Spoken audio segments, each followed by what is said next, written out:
जय माता की दोस्तों, आज हम आपको दुर्गा अष्टमी के दिन कौन सी चीज़ों का हमें माँ को भोग लगाना चाहिए, कौन सा मंत्र जाप करें, किस तरह से माता की व्रत का पारायण करें, उसके लिए कौन कौन सी कथाएं प्रचलित हैं। हम आज आपको इस वीडियो में 3 पौराणिक कथा सुनाएंगे।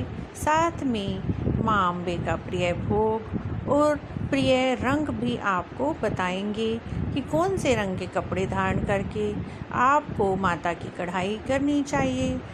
अष्टमी के दिन माँ अम्बे के महागौरी स्वरूप की पूजा होती है।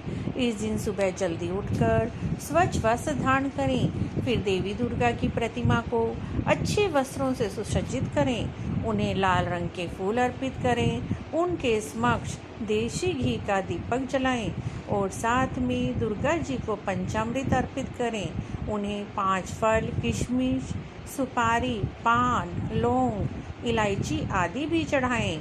और इस दिन व्रत का पारायण करना है तो लोग कन्याओं का पूजन करते हैं। घर में 9 कन्याओं को बुलाया जाता है और उनसे आशीर्वाद प्राप्त किया जाता है। महागौरी जी की कथा आज हम आपको 3 कथाएं बताएंगे। पहली कथा इस प्रकार है। दुर्गा अष्टमी व्रत की कथा के अनुसार देवी सती ने पार्वती जी के रूप में भगवान शिव को प्राप्त करने के लिए कठोर तपस्या की थी।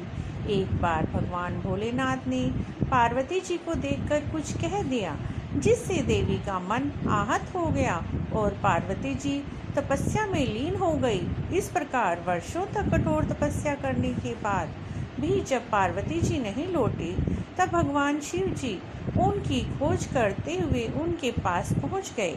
वहां पहुंचकर मां पार्वती को देखकर भगवान शिव आश्चर्यचकित रह गए। पार्वती जी का रंग अत्यंत ओजपूर्ण था। उनकी छटा चांदनी के समान श्वेत, कुंद के फूल के समान धवल दिखाई पड़ रही थी। उनके वस्त्र और आभूषण से प्रसन्न होकर भगवान शिव ने देवी उमा को गौर वरण का वरदान दिया।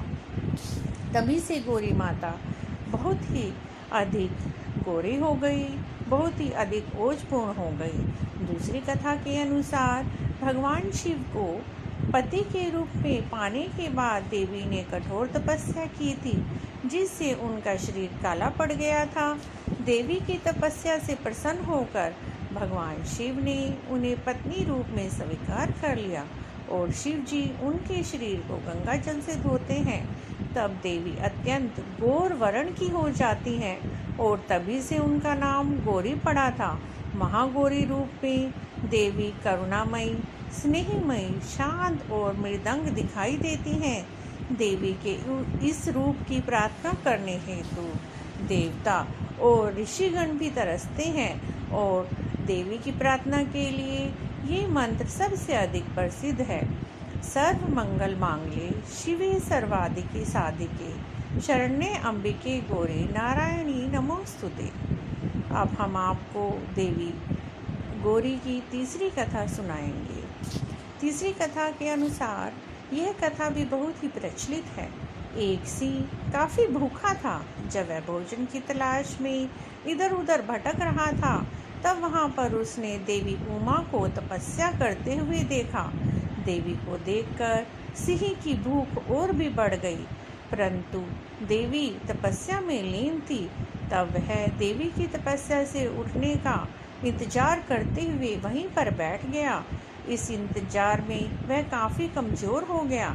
जब देवी की तपस्या खत्म हुई और देवी तपस्या से उठी, तो उन्होंने सिंह की दशा देखकर उन पर काफ़ी दया आ गई। माँ उसे अपनी सवारी बना लेती हैं, क्योंकि इस प्रकार से सिंह ने भी देवी के साथ तपस्या की थी। इसीलिए देवी गौरी का वाहन बैल भी है और सिंह भी है। इस प्रकार भक्तों, आज हमने महागौरी माता की आपको 3 कथाएं बताई हैं।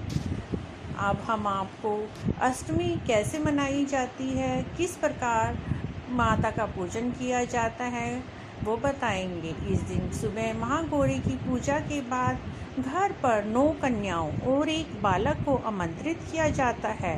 फिर कन्याओं और बालक की पूजा करने के बाद उन्हें हलवा, पूरी और चने का भोजन कराया जाता है। भोजन के बाद उन्हें उपहार देकर उनके पैर छूकर आशीर्वाद प्राप्त किया जाता है। वहीं बंगाली परिवारों में दुर्गा अष्टमी के दिन लोग सुबह सवेरे नहा धोकर नए कपड़े पहनकर पुष्पांजलि के लिए पंडाल जाते हैं और माँ दुर्गा पर पुष्प वर्षा करते हैं। महाआसन और षोडश उपचार पूजा के बाद दोपहर में लोग अष्टमी भोज के लिए इकट्ठा होते हैं। पूजा पंडालों में इस दिन अस्त्र पूजा और संधि पूजा भी की जाती है। शाम के समय महाआरती होती है और कई रंगारंग कार्यक्रमों का आयोजन किया जाता है। इस प्रकार भक्तों दुर्गा अष्टमी मनाई जाती है। मेरी तरफ से आप सभी भक्तों को दुर्गा अष्टमी की हार्दिक शुभकामनाएं। हमारी माता से यही प्रार्थना है कि इस कथा को सुनते कहते सभी की मनोकामना पूर्ण करें। जय अम्बे दुर्गा माता की जय।